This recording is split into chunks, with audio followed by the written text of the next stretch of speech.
एक उलझी सी पहेली। बस रवि बस, बहुत हो गया। इतना गुस्सा आ रहा है ना मुझे तुम पर।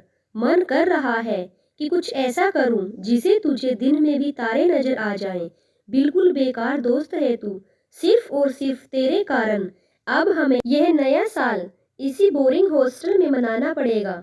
कितना बोला था तुझे, चल भाई कोई प्लान बनाते हैं, कहीं घूमकर आते हैं। पर ना जी ना, तुझे जैसे किताबी कीड़े को कुछ समझ में आए तब ना।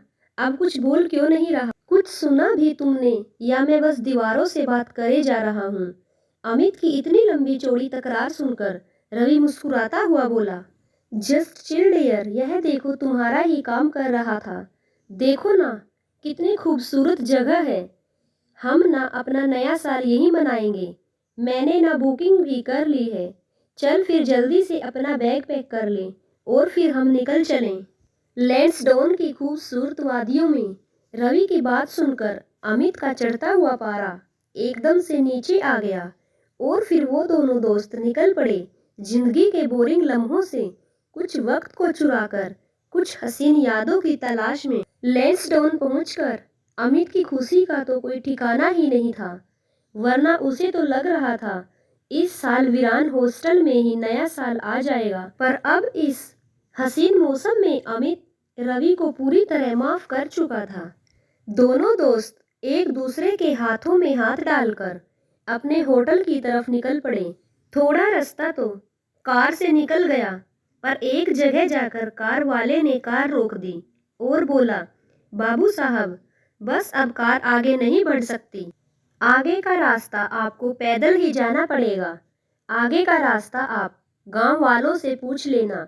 बहुत देर हो चुकी थी दोनों दोस्तों को चलते चलते, पर होटल तो मिल ही नहीं रहा था। ऐसा लग रहा था जैसे किसी ने जादू से होटल को गायब कर दिया हो। एक बार फिर से अमित को रवि पर शिद्दत से गुस्सा आने लगा। बस बहुत हो चुका। मुझे एक बात सच सच बता, तुमने कोई होटल बुक भी किया था या बस मुझे बेवकूफ बनाया था? कैसा होटल है यह? जीपीएस तो छोड़, यहाँ किसी ने इस होटल का नाम भी नहीं सुना है। क्या नाम बताया था तुमने? हाँ जी, याद आया, जंगल होटल।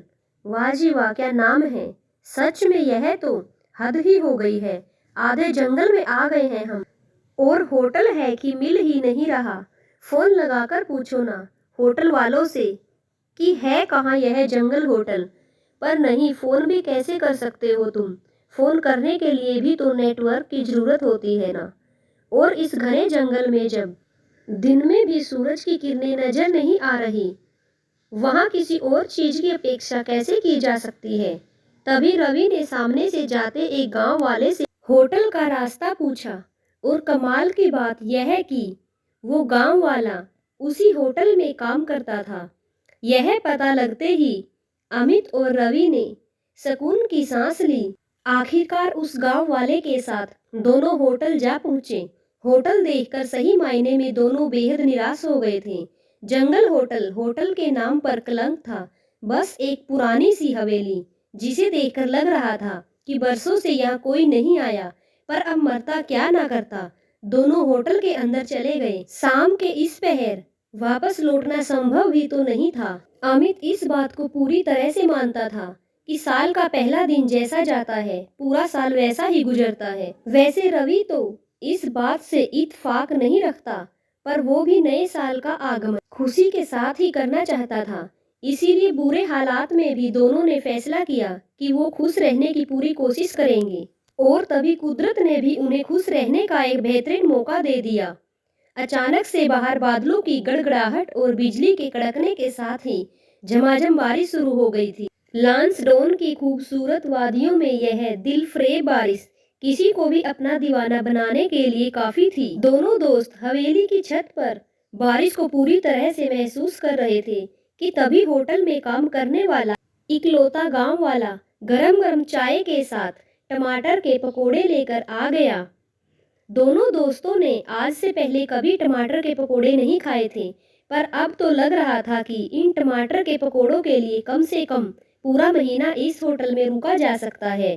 तीसरी बार टमाटर के पकोड़े लाने के बाद वो गांव वाला भी अपना वक्त गुजारने के लिए उनके साथ बातें करने बैठ गया। बहुत सी इधर उधर की बातों के साथ ही गांव वाले ने हिदायत भी दे डाली, बाबूजी पूरा जंगल घूम लेना, पर झरने की तरफ ना जाना। वहां आज तक जो गया वो कभी लौटकर नहीं आया। बातों बातों में आधी रात गुजर गई थी तो सबने एक दूसरे को नए साल की बधाई दी और अपने अपने कमरे में सोने के लिए चले गए। सुबह बहुत चमकदार थी। बीती रात की बारिश ने जैसे पूरी कायनात को दुल्हन सा सजा दिया था। नाश्ता करने के बाद दोनों दोस्त उस पहाड़ी जंगल को अपने कैमरे में कैद करने के लिए निकल पड़े।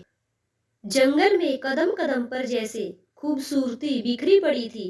दोनों दोस्त मदहोशी के आलम में चलते चलते झरने तक जा पहुंचे थे। इतना नायाब नजारा देखकर दोनों के होश फाख्ता हो गए थे। ऐसा लग रहा था जैसे धरती पर नहीं स्वर्ग में आ गए हों। मौसम की रुमानियत ने गांव वाले की बातों को जहन से ऐसे निकाल दिया था जैसे कभी उन बातों का कोई वजूद ही ना रहा हो। रवि और अमित झरने की शीतल जल से खेलने में लगे थे।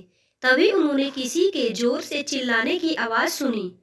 कोई बहुत तेजी से उनकी तरफ दौड़कर आ रहा था। थोड़ी ही देर में रवि और अमित के सामने एक नव यौवना खड़ी थी। उस लड़की का हुस्न अप्सराओं को भी मात दे रहा था। उस लड़की को देखकर अमित के अंदर का जानवर जाग गया, पर रवि बहुत हमदर्दी से उस लड़की से बोला, मत घबराओ बहन, अब वो जानवर चला गया है। मुझे अपना बड़ा भाई समझो। तुम कहाँ रहती हो? चलो हम तुम्हें तुम्हारे घर छोड़ देते हैं, कहीं वो जानवर वापस न आ जाए। रवि की बात सुनकर अपनी बड़ी बड़ी आंखों में ढेर सारा आश्चर्य छुपा। वो लड़की आगे आगे चल दी। वहीं दूसरी तरफ अमित का मन कर रहा था कि रवि को ढूंढ कर रख दे। जब उससे नहीं रहा गया तो वो रवि के कान में फुसफुसाकर बोला, मैंने आज तक तुम जैसा कोई पागल नहीं देखा। इस बेइंतहा हुस्न की मलिका को तुम ऐसे ही हाथ से कैसे जाने दे रहे हो? देखो इस बियाबान जंगल में दूर दूर तक किसी इंसान का नामो निशान नहीं है। बात मान जा दोस्त, पूरा दिन रंगीन हो जाएगा और सबसे बड़ी बात कि किसी को कुछ पता भी नहीं लगेगा। अमित की बात सुनकर रवि गुस्से से उबलने लगा और चिल्लाकर बोला, शर्म आ रही है मुझे तुझे अपना दोस्त कहते हुए। कोई देख नहीं रहा, इसका यह मतलब तो नहीं है कि हम गुनाह करें। अगर तेरी अपनी बहन होती तब भी क्या तू मुझे ऐसी ही सलाह देता? रवि की बात सुनकर अमित जैसे होश में आ गया और फिर शर्मिंदा होकर बोला, माफ कर दो भाई, जाने कैसे मैं बहक गया था। सच में मैंने आज तक किसी के लिए ऐसा कुछ नहीं सोचा। आज न जाने कैसे मेरे मन ने मुझे धोखा दे दिया। अपनी बातों में व्यस्त तभी अचानक से हैरान और परेशान हो गई।